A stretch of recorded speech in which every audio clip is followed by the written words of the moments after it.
You're with us here at the L'Oreal headquarters in Mumbai. L'Oreal is the world's #1 beauty company. And in the quarter of the century they've been in India, they've set a solid foundation. But they've only scratched the surface of what they say is a huge beauty industry waiting to be tapped. We speak with the management here at L'Oreal on this edition of Mega MNC.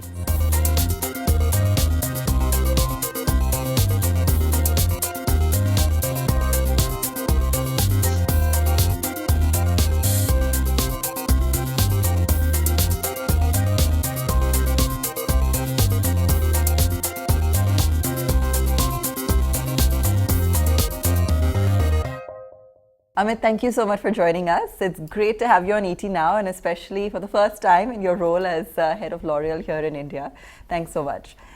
Tell us, to begin with, just paint the picture for us. You know, Amit, you've come back with this global giant to this huge market, India, but there must be something about L'Oreal that captivated your interest and made you want to be part of this story. So give us a sense of really where it stands globally before we actually come down to what you're planning to do here.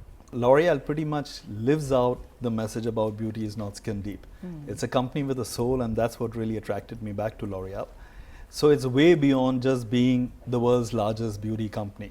You know, in terms of raw numbers, it's a 27 billion euro giant around beauty, which works across the world in pretty much all segments. But what really attracted me about L'Oreal is the fact that it's really passionate about making a difference to people in terms of livelihood, giving back to the planet, sustainability, and it does it with a soul. Right. So that's what makes L'Oreal a very special place for me. Given that it has a clear agenda, clear target, I'm sure, in terms of how to make the most of the booming industry that is beauty currently, where does India fit into the picture? Well, India is a relative newbie for the markets over here. You know, we are exactly 25 years young. I know, which when you first said that, I was like, 25 years is actually quite a long time. But then again, if you look at corporate history, especially the segments we work in, most of the players have been around for decades, if not more than a century. So in those terms, L'Oreal set up base just 25 years back. We've set up a couple of state-of-art plants in Pune and up north in Himachal. We are blessed with having a global research facility right here in Mumbai and another one in Bangalore. And of course, over the past couple of decades, L'Oreal has been systematically ramping up in terms of introducing some of the brands and portfolios to India. But yeah, the journey is not even half done. Less than 40% of our global brands right now are over here in India. So the way L'Oreal sees it is it's very early days, and of course they're really enthused about how the Indian subsidiary has been performing of late. Let's go back to you know, the journey when it first started, and I know that you know you've only taken over recently, but you know, from what you've seen so far, what do you feel have been the greatest highlights, achievements for the brand in its attempt to scale up here in India? What would you say has helped the company to make a mark? First, just to set context, we have set up right now 3 of the 4 global businesses in India. There's the mass consumer products business, which is led by our brands like L'Oreal Paris, Maybelline, Garnier. There's the professional salon business, which is L'Oreal Professional, Matrix, are the kind of brands over there. And then we've got a very nascent luxury business, which is among our leading global businesses, with brands like Giorgio Armani, YSL, Ralph Lauren, Kiehl's. All early days, especially in luxury and professional. And what really strikes me about L'Oreal first are the people. So I've been blessed with working with global leaders in whatever categories I've worked for in the past, and I've been spoiled for talent, but it didn't prepare me for the very special culture we have over here. Yeah, so the way we like to say it is, we define our culture as simplicity, and it's really about creating a framework within people work in, and then being intensely entrepreneurial within that frame. So we've got a truly collaborative, innovative employee base, and that's what creates the magic behind our brands.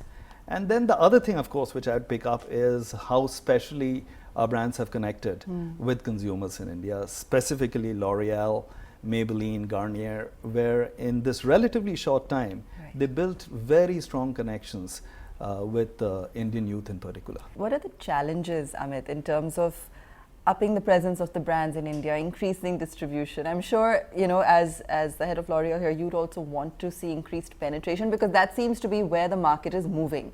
Are there challenges in doing that as a player here, that are unique to the market, to the Indian market? Given my context, I've just moved back from Europe recently.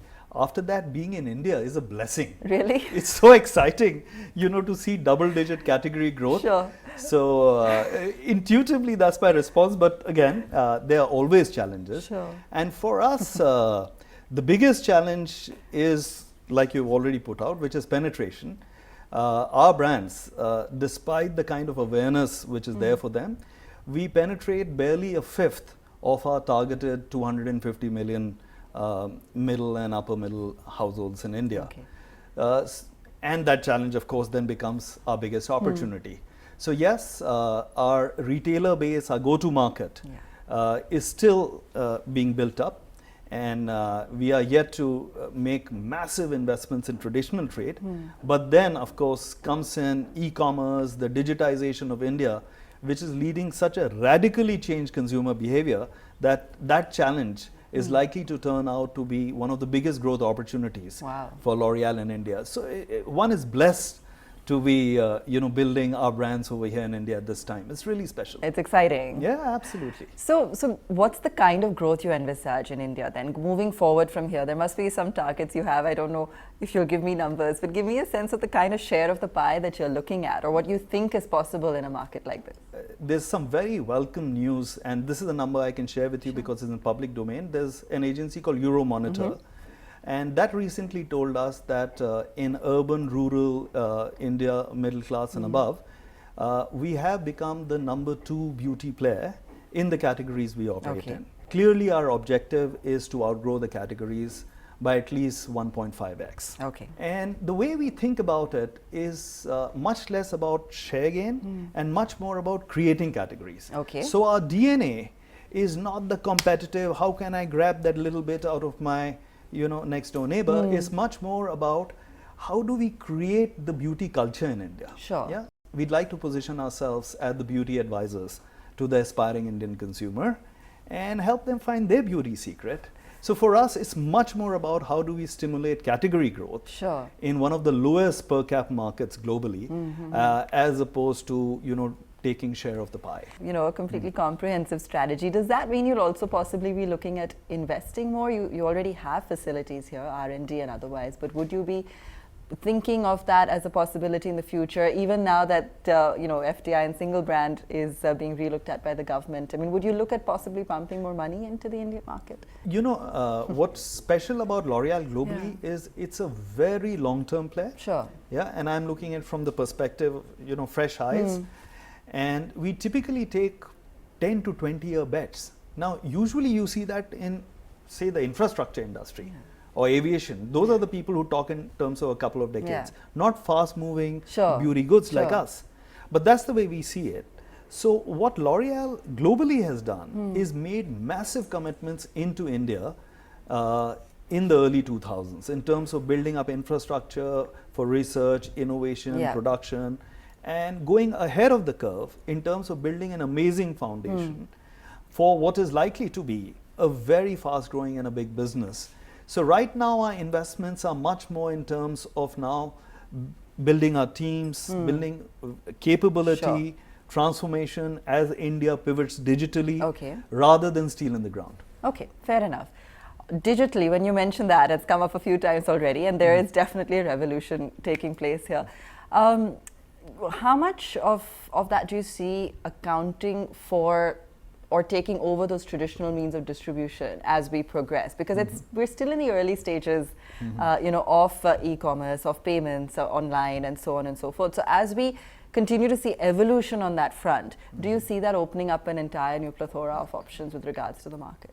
The answer is yes, yes, and yes. Exactly. So, so how much more but do you see? But having said that, I would predicate my comment on e-commerce much more with what the entire digital online behavior is doing in terms of shaping consumption and awareness. Okay. So for me, that's what's really special. The online story is less e-commerce and more about what it's doing to really drive category growth, awareness, consumption behavior. And we are going to be clearly a part of that story in terms of how to really script that evolution of categories. And then, of course, is the e-commerce bit. You'll find this, I'm sure you've heard this, but India is one of the rare markets where you got Alibaba, Walmart, Amazon, yes. all three of them. Can you think of another market like India? No, yeah, I mean, yeah. all of them are here. Yeah. And then, of course, there's Nykaa, which is such a great story scripted by an Indian entrepreneur, and we are very proud of what Falguni and her team do. And that's been instrumental to transforming the beauty industry. So we are, really connected with these online players, and we are working with them in terms of how do we build the beauty categories on their portals. And it's been a wonderful partnership for us so far.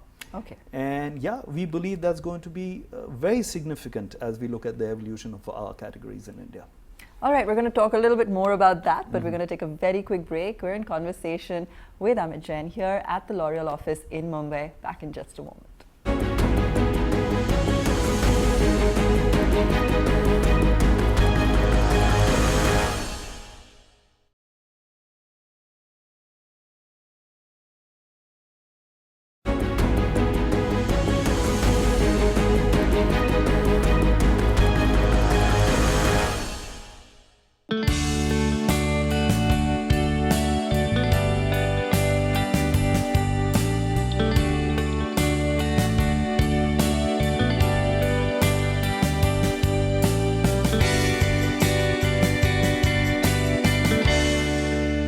We're in conversation with Amit Jain of L'Oreal here at the L'Oreal headquarters in Mumbai, and we're getting a wonderful walk about this beautiful space where there are all kinds of capsules from the corporate office to the training centers, a lot of buzz all around us.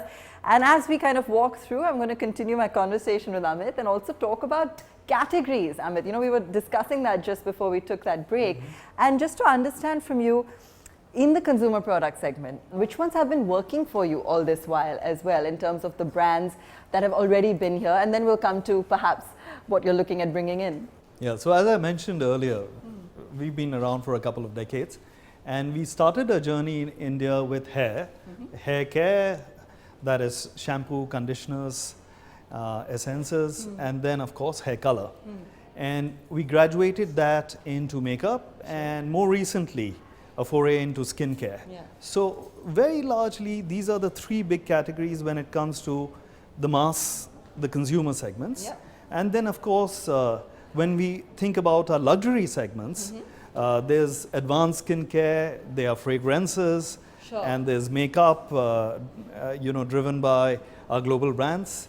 And then in the professional business, it's mainly focused around hair dressing and hair color. In terms of, when you were talking about really penetrating the market, going in beyond the tier 1 cities, which are the brands or which are the segments that you're really going to be driving there?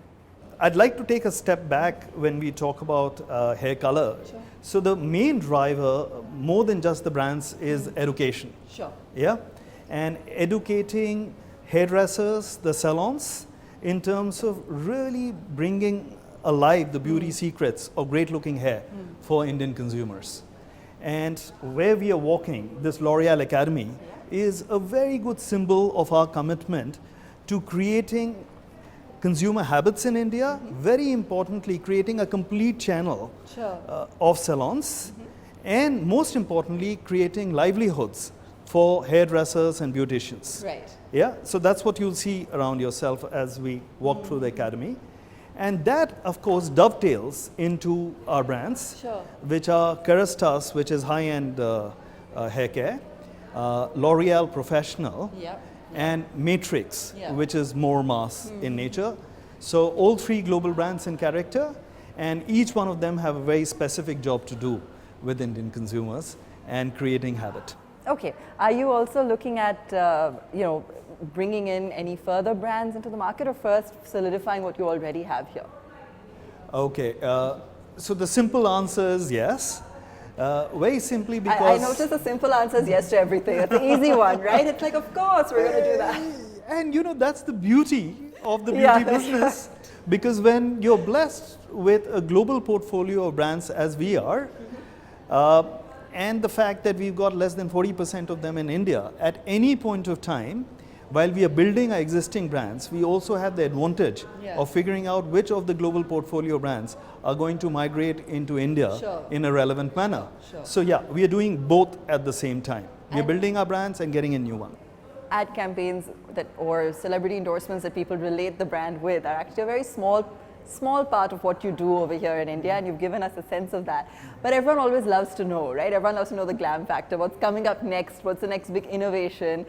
You were referring to so much that's happening here, in terms of fostering that culture of thinking big and thinking of new things. Give us a taste of what's to come. It's really based on a global strategy on universalization, which is we have beauty products, services and solutions for pretty much all kind of consumers. So a very simple example is a recent foundation launch around Maybelline Fit Me. Okay. So we have 18 foundations around the different skin tones and types for Indians. So that's what makes us unique, really affordable price points and completely customized for the Indian skin types. And that's in sync with the global trend. I'm so happy to hear you say that, because otherwise I was going to attack you with the whole fairness debate. When you mentioned the light product earlier. But, absolutely. No. We are not here to create some external sense of beauty. We are here to make sure Indian consumers can describe their own sense of beauty, and we just help enhance it and help them find their own beauty secrets. Acquisitions, anything on the radar? I ask because there were rumors or some amount of buzz with regards to that. Would you be looking at acquiring anything locally, any brands locally? So let me put it this way, that L'Oreal globally has a deep belief in having an acquisition strategy.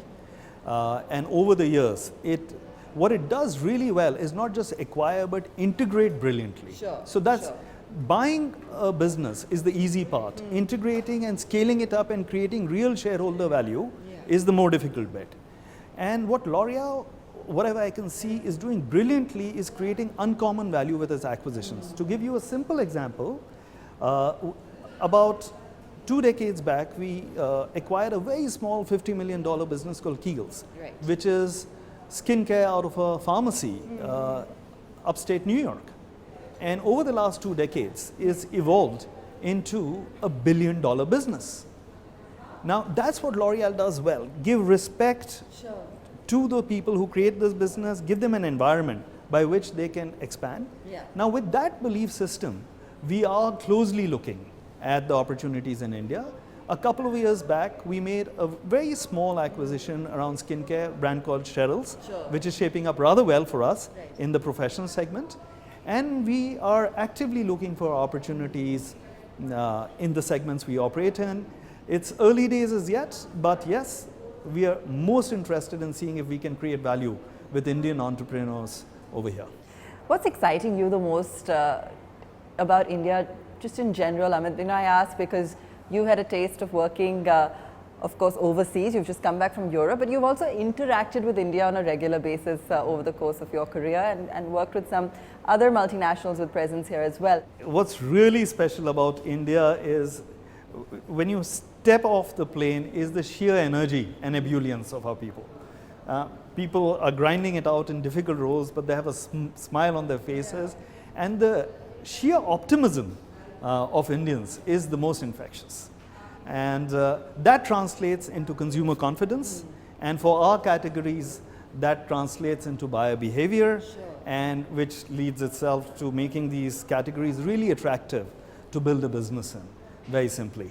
But just to put it into perspective, and just for the sake of argument, I don't want to be a damn squib, but do you feel sometimes the expectations or the narrative around the growth story here sometimes are overblown compared to what we're seeing in some of the other emerging markets? See, numbers are numbers. You can never take away what are publicly quoted data around the size, the growth of the economy, the opportunity, etc. There is an India which is growing fast and is consuming, and then there's the other India which is playing hard to catch up. And thanks to the great work which the government of India is doing, is now they're coming into the consumption class and becoming economically active. But it is definitely, like you hear all the time, India and Bharat. So there are two sides to the coin, as always. And but the India story, I believe, is something which has got legs, which will continue for a long, long time to come.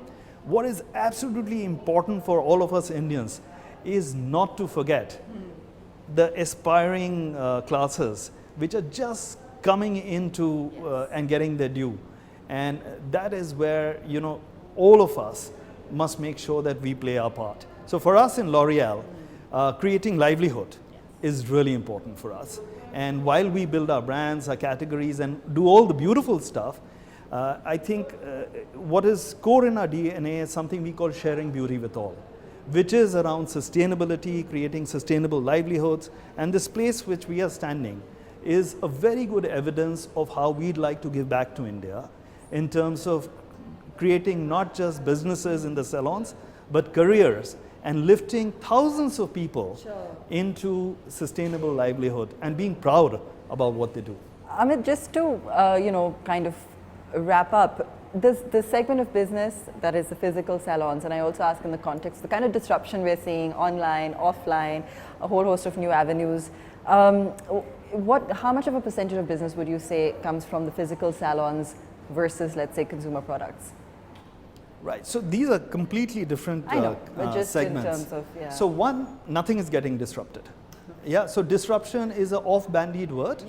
There is disruption when something really starts caving in and something else starts growing. In our case, we are fortunate that everything is growing. You've not been disrupted when it comes to the salons with new age apps, increasing competitors, for example, so on and so forth. Actually, it's helping drive the salon business. So what this is really doing for us is getting in many more consumers who are aspiring for expert services in our salon partners. And for us, it's a blessing. And I'm not sure there's too much disruption as yet, but we can never be complacent. So we are obviously preparing ourselves to make sure we are in a good place where we can create value for our salon partners, the hairdressers, to take the maximum benefit of this ongoing change in behavior. Fantastic. Amit, great to hear about what L'Oreal is doing here in India, and also about the strategy and plans going forward. Thanks so much for joining us. It's a pleasure to have you over here at L'Oreal India. Thank you. And Thanks all the so best. much. Thank you. That's all from us this week on Mega MNCs. Thanks so much for watching.